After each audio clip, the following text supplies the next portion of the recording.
El sábado 1 de mayo de 1886, Estados Unidos vivió la huelga más importante de su historia. 200.000 trabajadores iniciarían una huelga. Alrededor de 50.000 personas se concentrarían en un tribunal anarquista y 6 personas morirían a manos de los policías. Este evento sería el que relacionaría la fecha del 1 de mayo al movimiento obrero. Pero el movimiento obrero no se reduce a un solo evento o a un solo suceso. Ha sido el desarrollo de gran parte de la humanidad y el cine ha sido una herramienta muy importante para poder comprender las partes más íntimas de cómo se ha desarrollado el movimiento obrero.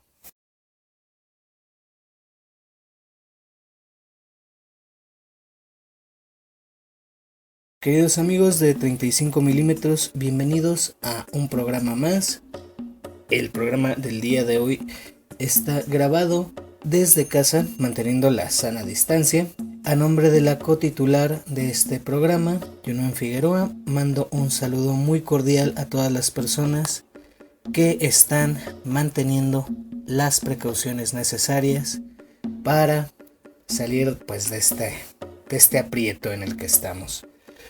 El día de ayer fue día del trabajo, un día que dentro de lo que empezamos a llamar cada día con más cotidianidad la normalidad o lo que era la normalidad, pues hubiera sido un día de asueto, un día de salir de puente posiblemente, pero que el día de hoy, en especial en pleno de la contingencia que estamos viviendo, pues resulta ser un pretexto para reflexionar y para ver cómo los nuevos tiempos están implicando y haciendo cada vez más compleja la situación laboral, así en sus términos más grosos, en sus términos más globales. El trabajo, como lo conocemos o tal y como lo concibimos hoy en día, el trabajo que podemos usar como sinónimo de un bien fundamental, de un derecho, pues es una creación moderna y que ha tardado varios años, por no decir siglos. Estamos hablando que la fecha que da origen al 1 de mayo fue en 1886. Estamos hablando de por lo menos un siglo y medio completo de este movimiento obrero. Y como todos los grandes actos de la humanidad, como todas las cosas que hacen grandes al ser humano y que son importantes en la historia, pues se ha manifestado en todas las expresiones del arte y entre ellos el cine. Pero además aquí cumple una razón mucho más... Pero además aquí cumple una función mucho más importante. La gran mayoría de los pertenecientes al movimiento obrero, en especial durante los siglos XIX y XX, no eran personas que supieran leer o que tuvieran el tiempo suficiente para desarrollarse a nivel cognitivo de una manera plena, en especial porque vivían en una situación complicada, pero también porque el poco tiempo libre del que disponían, pues lo estaban usando además para mejorar su propia situación laboral. En este sentido, el cine se convirtió en una gran herramienta para poder transmitir los valores del movimiento obrero.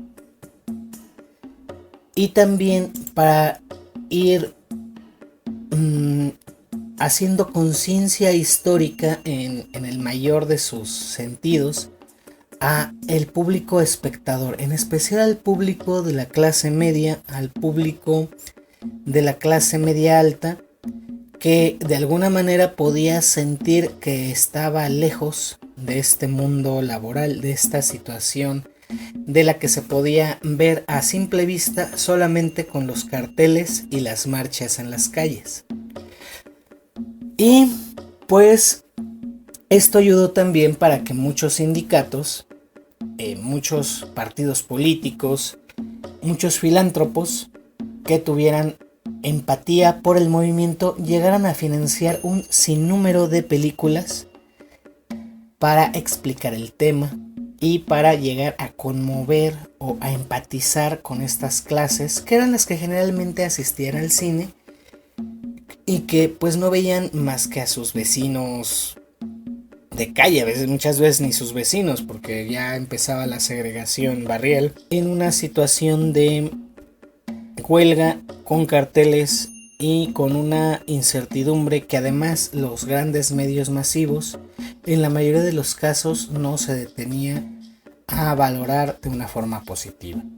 Y por eso el día de hoy les hemos traído una recomendación de varias películas. Esperemos que nos dé tiempo de hablar de todas, porque sin duda el cine que habla del cine laboral es un subgénero por sí mismo dentro del cine, y es un género que se le denomina el cine de tazas o el cine de tacitas. El por qué, bueno, ya es una curiosidad, esperemos que tengamos tiempo de abordarla.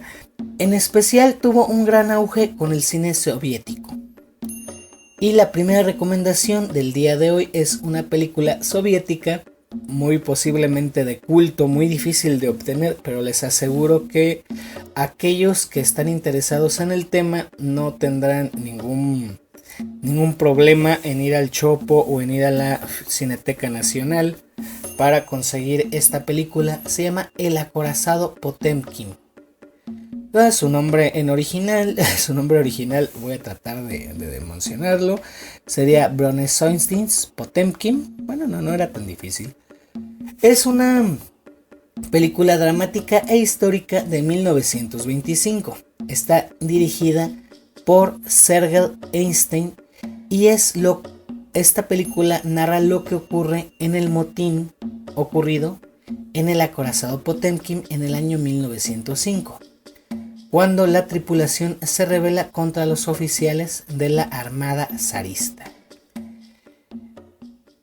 Como pueden ver, es una película pues más que nada panfletaria, con todas sus letras. Tiene el financiamiento de la Unión Soviética, habla sobre la caída de los zaristas, pero está considerada como una de las grandes películas sobre el movimiento obrero, porque nos narra de una manera muy íntima lo que ocurre en la tripulación de un barco que le pertenece al zar, y por supuesto a los momentos calientes, a los momentos contundentes de cómo el movimiento laboral se está apenas germinando. Entonces esa es la primera recomendación, El acorazado Potemkin, con N al final y con K. Por si quieren empezar a buscarla, es una obra de 1925. Entonces, a nivel de estudio, a nivel de estudio cinematográfico, en especial de producción y en especial del estudio del discurso el discurso panfletario soviético, creo que es muy interesante. Esta sin duda una película que es más para estudiarse que para disfrutarse, aunque sé que más de alguno de nuestros escuchas la va a disfrutar. Nuestra siguiente recomendación es Novecento o Novecento, que vendría a ser el título oficial, el título en su lengua original. Es una producción cinematográfica de 1976, producida por Bernardo Bertolucci, con Robert De Niro y Gerard Depardieu. Tienen que serían los que ocuparían los papeles principales, y acompañados de un enorme reparto, que es una de las cosas que iremos viendo a lo largo de estos filmes. Una de las grandes características a nivel de producción será el enorme conjunto de actores extras que se requieren para rodar estas escenas, ya que estamos hablando de movimientos obreros, de huelgas, de marchas, y el esfuerzo por lograr la ambientación, el esfuerzo por controlar al montón de personas, insisto, a nivel de producción es importantísimo.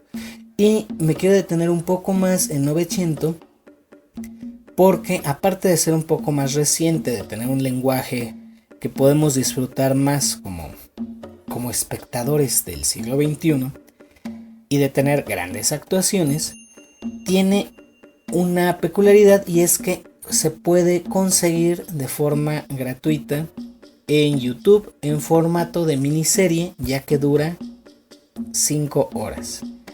Es decir, se estrenó originalmente con una duración de 5 horas y pues obviamente eso no le ayudó a que le fuera muy bien en los cines, pero como dije anteriormente, parece ser que hay bastantes intereses en que esta película sea vista, y hay personas que permiten que pueda ser vista la miniserie en YouTube. No hay problema de derechos en esta, así que se podría decir es de free use o de uso justo. Más que free use es uso justo. Está producida por una producción europea Associati, pero la distribución la tiene Fox, así que pues pueden darse cuenta, ¿no? O sea, es curioso cómo es una película que definitivamente, si fuera alguna otra o que abordar algún otro tema, no estaría tan a la disposición. Entonces pues vean, aprovechenla, que algún partido político italiano está financiando que se pueda ver libremente, y disfruten de esta grata producción. No les cuento más, solamente pues les diré que habla de las primeras décadas del siglo XX en Italia.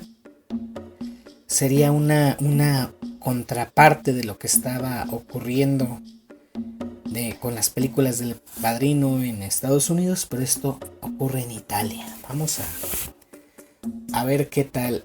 Recomendadísima. Además son 5 horas. Si usted estaba buscando una serie, pues ya la va a tener.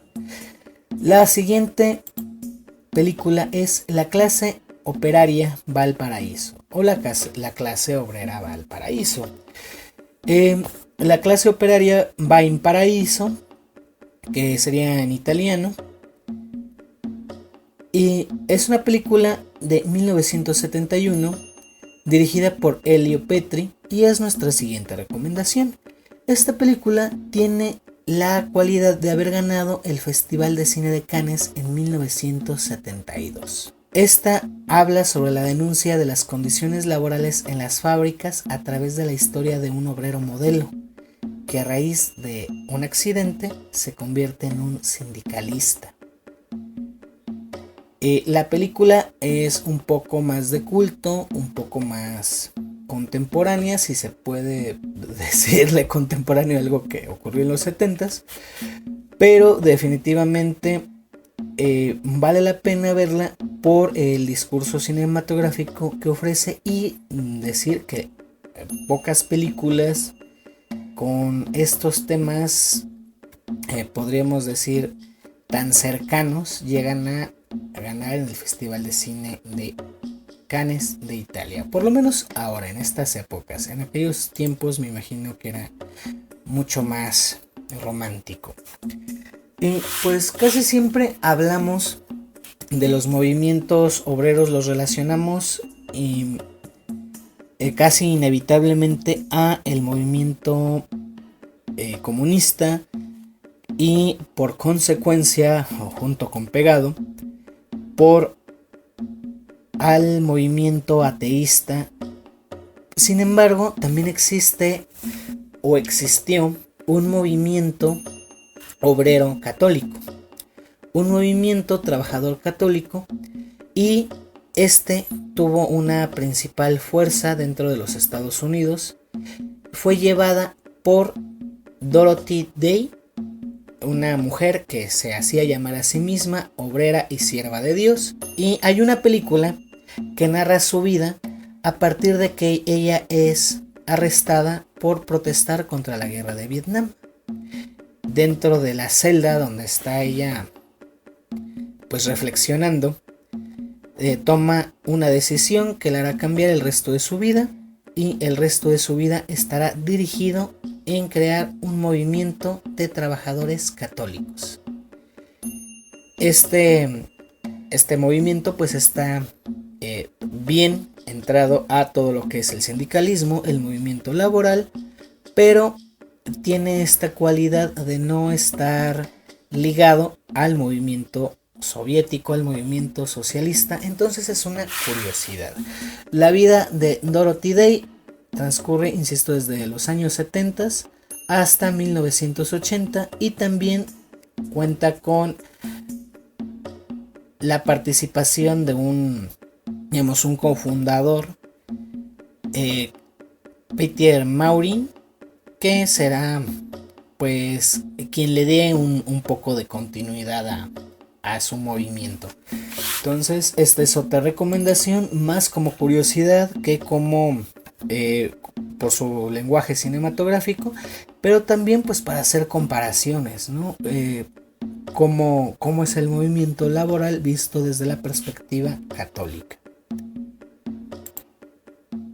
Otra película, grandiosa película, elegida por los votantes de 20minutos.es como la mejor película que habla sobre el movimiento obrero, es una película llamada Germinal. Esta película está basada en una novela homónima de 1885, escrita por Emilie Zola, y fue dirigida por Claudie Berry.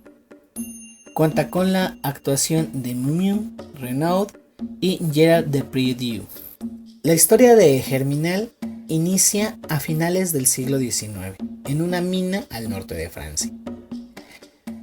Hay un maquinista, una persona, bueno, todavía existen los maquinistas, pero ya casi no los ubicamos en el imaginario colectivo, una persona que maneja los trenes, se ha quedado sin trabajo y llega a la ciudad para ver si puede encontrar trabajo ahí.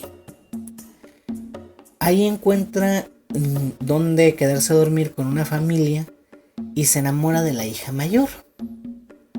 En la mina de carbón, ellos encuentran un puesto de trabajo para él, pero después se da cuenta de que las condiciones de trabajo son tan inhumanas que él mismo inicia a los otros mineros a que inicien una revuelta.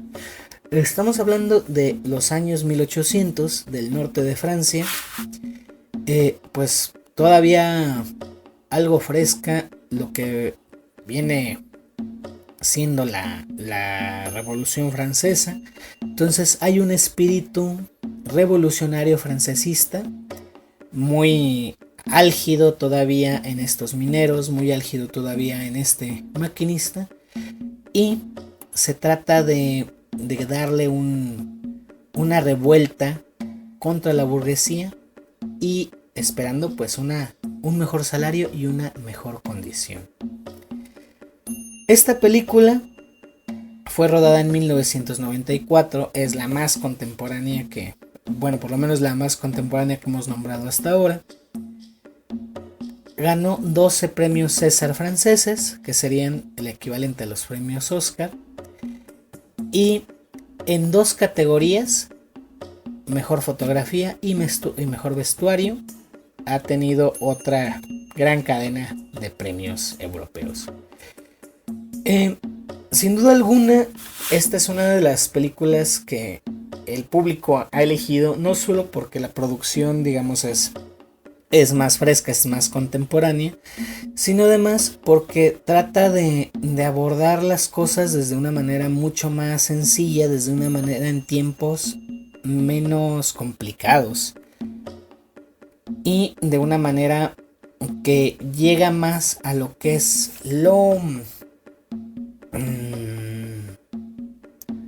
lo íntimo, lo personal, el cómo llegar a vivir a una casa ajena, cómo llegar a una ciudad desconocida y después cómo desarrollar una relación amorosa en esas condiciones. La verdad es que no les voy a dar más detalles, creo que también es un poquito difícil de conseguir, es una película también muy de culto. No obstante, haciéndole la luchita, seguro la encuentran. Germinal, así como aquel germen, que germinó, pero con al final, Germinal. Es una película. Si no la encuentran así, pongan el nombre de su director, Claude Berry. Claude Berry. Y finalmente, una de las películas que pues habla más, que es icónica y es así la más contemporánea que les vamos a presentar el día de hoy, Los Miserables, basada por supuesto en la película Los Miserables, basada por supuesto en la novela de 1862 escrita por Víctor Hugo, que sería durante muchos años una obra, un musical de teatro, una gran producción de Broadway, y que esta persona, Tom Hopper, decide llevarla al cine, pues tras mucha especulación, en especial tras mucha especulación de los amantes del teatro. Y pues por supuesto no faltó quien se ofendió, porque siempre que se hace una adaptación de un gran medio a otro gran medio, pues siempre habrá quien se queje. Sin embargo, la película es hermosa, tiene esa saturación que por cierto es muy, muy específica de esos años, de los primeros años de la década pasada, que le queda muy bien a la obra. Musicalmente no tengo yo nada que opinar porque ese no es mi área, pero cuidaron mucho respetar la producción. Fue producida en 3 diferentes países, por Reino Unido, Francia y Estados Unidos. Tiene una duración de 158 minutos, lo cual también se agradece que no sea demasiado larga. Y por supuesto narra la historia de Los Miserables de Víctor Hugo, uno de los grandes clásicos de la literatura universal. El argumento es de lo más sencillo, habla de cómo un ex convicto es dejado en libertad condicional después de haber sido apresado por robar una hogaza de pan, una pieza de pan, un bolillo, y cumplir 19 años de condena. Tiene un caminar por diferentes pueblos en donde no lo dejan caminar, no lo dejan trabajar por estar sujeto a su libertad condicional, y después llega a una iglesia donde le dan comida y refugio, pero él durante la noche les roba el dinero. Después de esto iniciaría una persecución que no es más que un pretexto para mostrar la vida de Francia en los años 1815. Y pues también el detonante, el saber por qué existe un movimiento obrero, cómo comenzó todo y qué es lo que se ha construido a partir de todos estos años, es pues una obra que hay que ver sobre todo por situación histórica. Es bastante reciente, 2012, yo creo que se puede encontrar en algún sitio de streaming. Y pues se nos agota el tiempo. En nombre de la cotitular de este programa, les agradezco mucho. Si no tuvieron tiempo para apuntar en un papelito las recomendaciones, no se preocupen. Les recuerdo que todos los programas se suben aproximadamente con 1 o 2 días de diferencia a la página de iJun Play, la página de producción audiovisual del Instituto de la Juventud Moreliana. Ahí pueden encontrar este programa junto con otros anteriores y además con un pequeño loop de video que pues hace un poquito más disfrutable el recordar el programa de radio de la semana anterior. Mando un especial saludo a las autoridades del Instituto de la Juventud Moreliana y de Radio Nicolaita que hacen posible este programa. Un saludo muy especial a todos los miembros del Consejo Juvenil de la Ciudad de Morelia, del Consejo Ciudadano Juvenil de la Ciudad de Morelia, que también pues nos han estado apoyando para seguir haciendo material en estos días de contingencia, en estos días de aislamiento social. Y pues bueno, muchísimas gracias, nos vemos el próximo sábado en punto de las 5 de la tarde. Prometo traerles sugerencias un poco más normalitas, un poco menos de culto, un poco más a color. Nos vemos. Esperamos que hayas disfrutado de la función. La próxima semana volveremos con más recomendaciones. Mientras tanto, quédate en casa y sigue disfrutando de Radio Nicolaita. Los jóvenes juntos, transformando el futuro de Morelia.